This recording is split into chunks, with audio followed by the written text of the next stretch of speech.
सुन रहे हैं सुनो साथिया। रेवा को विश्वास ही नहीं हो रहा था कि पूरे 20 साल बाद वो आदित्य से मिलने वाली है। उसे योजना आयोग के सचिव आदित्य वर्मा से मिलने व इस अधिवेशन के लिए अपने राज तेलंगाना के प्रतिनिधित्व करने हेतु राज्य सरकार द्वारा चुना गया था। कैसे सामना करेगी उसका? इतने सालों बाद वह उसे पहचान लेगा? जीन्स टी शर्ट वाली बेवाक लड़की अब 5.5 मीटर की साड़ी में बिल्कुल अलग दिखती है। कभी कभी तो वो खुद को ही नहीं पहचान पाती, तो भला आदित्य क्या पहचानेगा? पर जिस नाम के लिए जीता मरता था वह तो जरूर याद होगा उसे। उफ, इस उम्र में मैं भी कैसी किशोर अवस्था वाली बातें सोचने लगी। सब कुछ बदल चुका है। वो बचपना था। वह जानती है कि उसका परिवार बस चुका है। माँ ने सब कुछ बताया था। सच है, वक्त, हालात, रिश्ते सब बदल चुके हैं, मोहब्बत के सिवा। माना उसकी अपनी जिंदगी है और वह अपनों के बीच खुश भी है। पर क्या अपने पहले प्यार को भूल चुका होगा?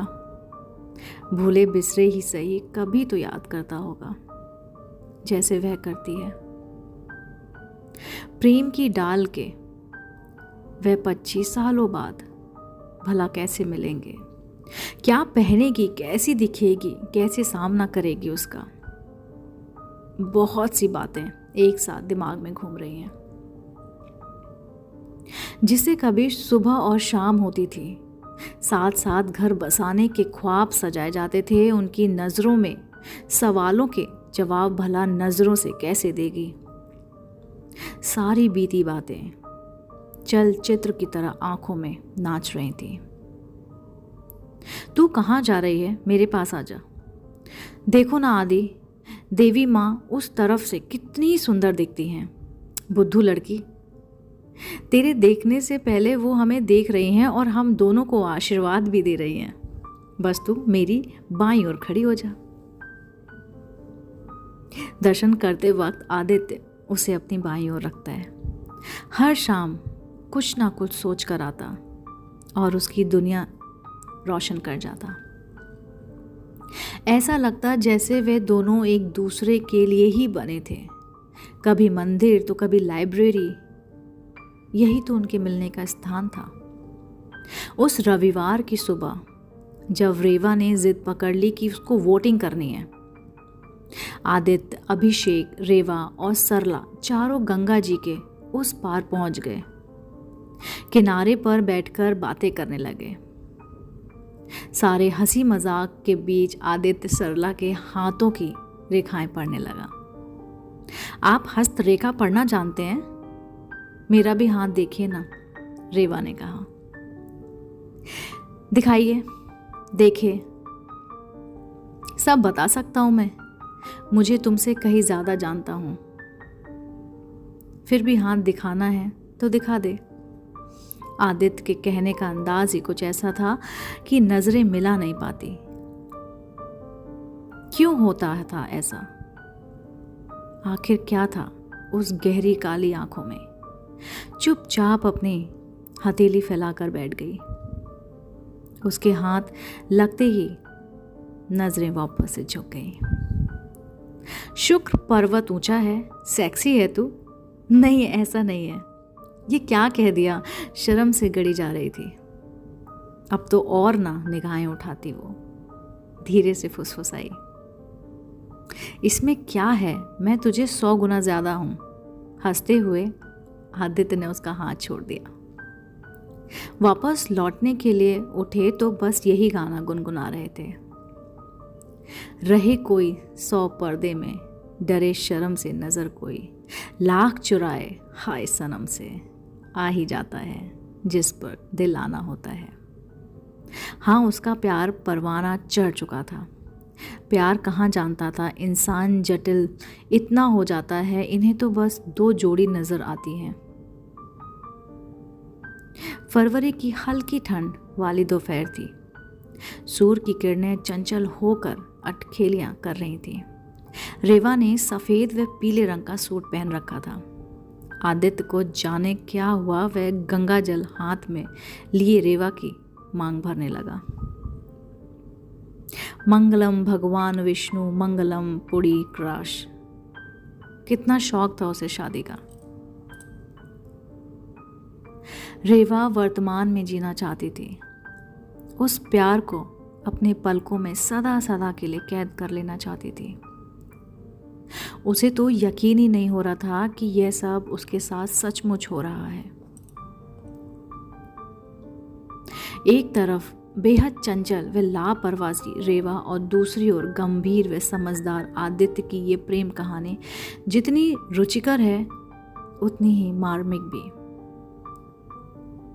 जब तक प्यार है खूबसूरत है, पर प्यार जब अधिकार मांगने लगता है वहीं से परेशानियां घेरने लगती हैं।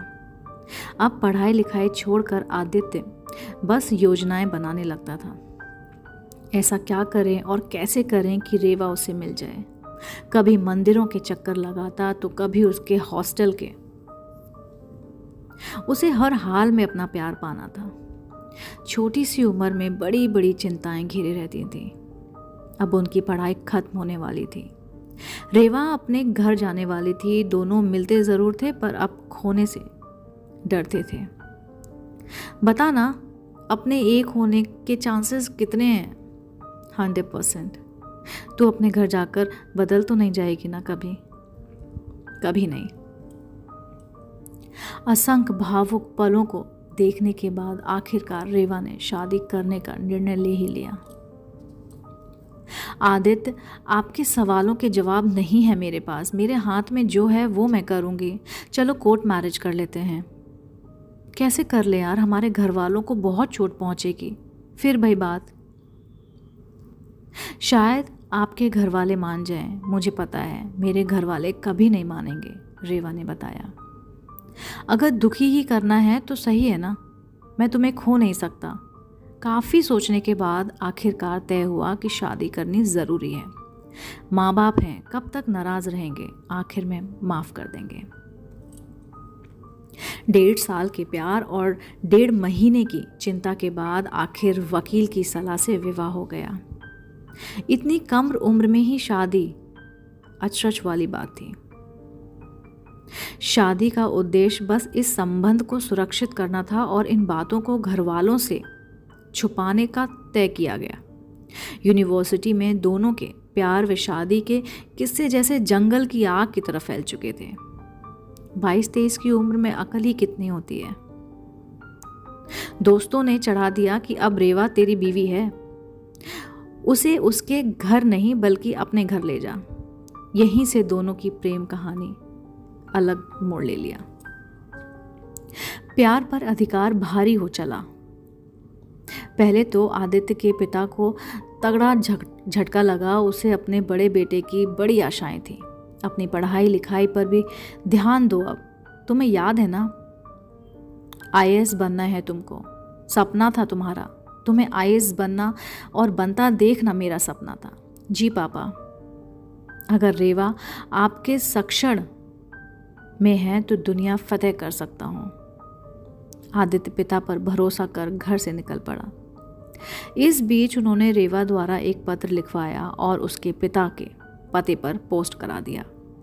लगभग 1 हफ्ते का खामोशी के बाद उन्होंने बोला, रमा, बहुत दिन हो गए हैं मंदिर ना जा सके, क्योंकि ना आज तपेश्वरी देवी के दर्शन के लिए चले। रेवा को भी साथ ले लेना। रेवा तो आदित्य के बिना कुमला सी गई थी। मंदिर जाने के नाम पर खुशी से उछल पड़ी। वहां आदित्य के माता पिता के साथ जाकर दर्शन करना उसे सौभाग्यशाली लग रहा था। ससुर जी ने उसे देवी माँ की चौखट छूकर प्रतिज्ञा करने की बात कही। जब तक आदित्य कुछ बन ना जाए और विविध विवाह संपन्न ना हो जाए, कौमार्य बनाए रखना। रेवा ने कसम उठा ली, ऐसे भी आदित्य का सेटल होना उसके लिए हर रिश्ते से ऊपर की बात थी। मंदिर ले जाना, ये कसम दिलाना उसकी चाल थी, क्योंकि कुछ दिनों के बाद ही रेवा के पिता मिलने आए थे और जब आदित्य के पिता ने पूछा, बेटे मंदिर में क्या कसम लिया, वो अपने पिताजी को बताओ, तो उसने थोड़ी हिचकिचाहट के साथ दोहरा दिया। आदित्य जब अगले हफ्ते घर आया, जब उसे रेवा के पिता के आगमन की बात पता चली तो उसने सारी बातें जानने की कोशिश की। तो आदित्य के पिताजी ने बोला, बेटा वो लड़की तुझे धोखा दे रही थी। उनकी चाल थी, वो लड़की घर के सारे धन दौलत लेकर अपने पिताजी के साथ फरार हो गई है। अगले ही हफ्ते उसके पिताजी आए थे। तुझ तक पहुंचने की बहुत कोशिश की हमने, पर ना पहुंच पाए। शुक्र मना कि तू बच गया, तू ही हमारी धन दौलत है। आदित्य बहुत परेशान हुआ। उसको समझ नहीं आ रहा था कि रेवा उसके साथ ऐसा कैसे कर सकती है। समय बीतता गया। रेवा की तरफ से कोई मेल नहीं, कोई खत नहीं, कोई फोन नहीं, कोई खबर नहीं। आदित्य को धीरे धीरे विश्वास हो चला कि रेवा ने उसे धोखा दिया है। दोस्तों, उम्मीद करती हूँ आपको ये कहानी आज बहुत ही पसंद आई होगी। अगर आपको ये कहानी पसंद आई है तो मेरे चैनल सुनो साथिया को लाइक कीजिए, सब्सक्राइब कीजिए और बेल आइकन दबाइए कि मेरे द्वारा अपलोड की गई कहानी आप तक ज़रूर और सबसे पहले पहुँचे। मिलती हूँ मैं जल्दी नई रोचक कहानी के साथ। तब तक के लिए नमस्कार।